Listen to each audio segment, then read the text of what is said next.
Bismillahirrahmanirrahim. Innal hamdalillah nahmaduhu wa nasta'inuhu wa nastaghfiruh wa na'udzu billahi min shururi anfusina wa min sayyiati a'malina. May yahdihillahu fala mudilla lahu wa may yudlilhu fala hadiya lahu. Asyhadu an la ilaha illallah wahdahu la syarika lahu wa asyhadu anna Muhammadan abduhu wa rasuluh. Amma ba'd. Di sini saya akan memaparkan tafsiran Quran Surat Al-Asr yang bertemakan membebaskan diri dari kerugian. Allah Ta'ala berfirman, A'udzu billahi minasy syaithanir rajim. Bismillahirrahmanirrahim.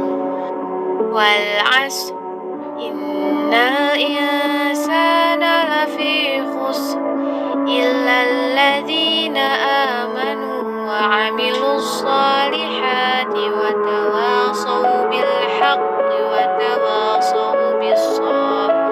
Yang artinya, demi masa sesungguhnya manusia itu benar-benar berada dalam kerugian, kecuali orang-orang yang beriman dan mengerjakan amal soleh dan saling menasihati supaya menaati kebenaran dan saling menasihati supaya menetapi kesabaran. Dalam surat ini, Allah Ta'ala menjelaskan bahwa seluruh manusia benar-benar berada dalam kerugian. Kerugian yang dimaksud dalam ayat ini bisa bersifat mutlak. Artinya, seorang merugi di dunia dan di akhirat, tidak mendapatkan kenikmatan dan berhak untuk dimasukkan ke dalam neraka. Bisa jadi, ia hanya mengalami kerugian dari satu sisi saja. Oleh karena itu, dalam surat ini, Allah menganalisir bahwa kerugian pasti akan dialami oleh manusia, kecuali mereka yang memiliki 4 kriteria dalam surat tersebut. Kriteria pertama, yaitu beriman kepada Allah.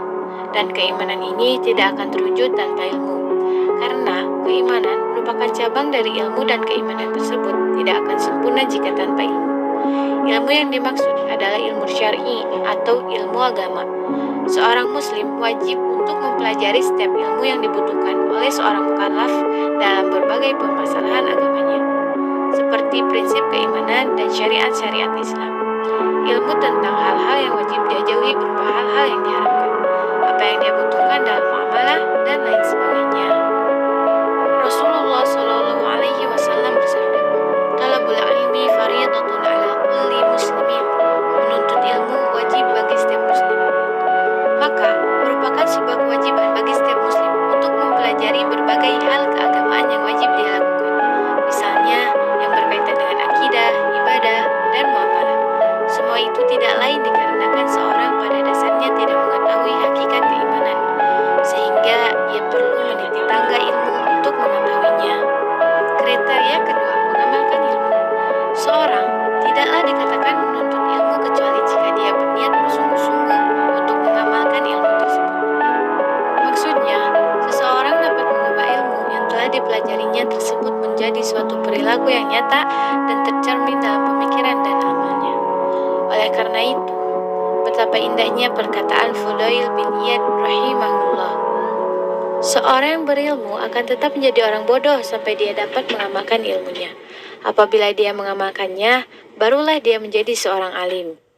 Perkataan ini mengandung makna yang dalam, karena apabila seorang memiliki ilmu akan tetapi tidak mau mengamalkannya, maka pada hakikatnya dia adalah orang yang bodoh, karena tidak ada perbedaan antara dia dan orang yang bodoh, sebab ia tidak mengamalkan ilmunya. Kriteria ketiga, berdakwah kepada Allah. Berdakwah, mengajak manusia kepada Allah Ta'ala, adalah tugas para rasul dan merupakan jalan orang-orang yang mengikuti jejak mereka dengan baik. Rasulullah Shallallahu Alaihi Wasallam bersabda, yang artinya, demi Allah, sungguh jika Allah memberikan petunjuk kepada seseorang dengan perantara dirimu, itu lebih baik bagimu daripada unta merah. Oleh karena itu, dengan merenungi firman Allah dan sabda Nabi di atas, seyogianya seorang ketika telah mengetahui kebenaran, hendaklah dia berusaha menyelamatkan para saudaranya dan mengajak mereka untuk memahami dan melaksanakan agama Allah dengan benar. Sangat aneh jika di sana terdapat sekelompok orang yang telah mengetahui Islam yang benar, namun mereka hanya sibuk dengan urusan pribadi masing-masing dan duduk manis tanpa sedikit pun memikirkan kewajiban dakwah yang besar ini.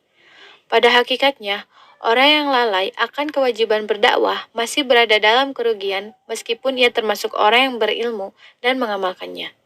Ia masih berada dalam kerugian dikarenakan ia hanya mementingkan kebaikan diri sendiri dan tidak mau memikirkan bagaimana cara untuk mengentaskan umat dari jurang kebodohan terhadap agamanya. Ia tidak mau memikirkan bagaimana cara agar orang lain bisa memahami dan melaksanakan ajaran Islam yang benar seperti dirinya. Sehingga orang yang tidak peduli akan dakwah adalah orang yang tidak mampu mengambil pelajaran dari sabda Rasulullah Shallallahu Alaihi Wasallam. Kriteria keempat adalah bersabar atas gangguan yang dihadapi ketika menyeru ke jalan Allah Ta'ala. Seorang dai ke jalan Allah mesti menemui rintangan dalam perjalanan dakwah yang ia lakoni. Hal ini dikarenakan para dai menyeru manusia untuk mengekang diri dari hawa nafsu, kesenangan, dan adat istiadat masyarakat yang menyelisihi syariat. Hendaklah seorang dai mengingat firman Allah Ta'ala berikut sebagai pelipur lara ketika berjumpa dengan rintangan. Allah Ta'ala berfirman yang artinya, dan sesungguhnya telah didustakan para rasul sebelum kamu, akan tetapi mereka sabar terhadap pendustaan dan penganiayaan yang dilakukan terhadap mereka, sampai datang pertolongan kami terhadap mereka. Quran Surat Al-An'am ayat 34. Seorang dai wajib bersabar dalam berdakwah dan tidak menghentikan dakwahnya. Dia harus bersabar atas segala penghalang dakwahnya dan bersabar terhadap gangguan yang ia temui. Allah Ta'ala menyebutkan wasiat Luqman Al-Hakim kepada anaknya, yang artinya, hai anakku, dirikanlah sholat dan suruhlah manusia mengerjakan yang baik dan cegahlah mereka dari perbuatan yang mungkar dan bersabarlah terhadap apa yang menimpamu. Sesungguhnya yang demikian itu termasuk hal-hal yang diwajibkan oleh Allah. Quran Surat Luqman ayat 17. Syekh Abdurrahman Asy-Sya'di rahimahullah berkata, maka dengan dua hal yang pertama, ilmu dan amal, manusia dapat menyempurnakan dirinya sendiri. Sedangkan dengan dua hal yang terakhir, berdakwah dan bersabar, manusia dapat menyempurnakan orang lain. Dan dengan menyempurnakan keempat kriteria tersebut, manusia dapat selamat dari kerugian dan mendapatkan keuntungan yang besar.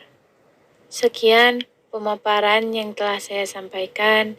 Semoga Allah memberikan taufik kepada kita untuk menyempurnakan keempat hal ini sehingga kita dapat memperoleh keuntungan yang besar di dunia ini dan lebih-lebih di akhirat kelak.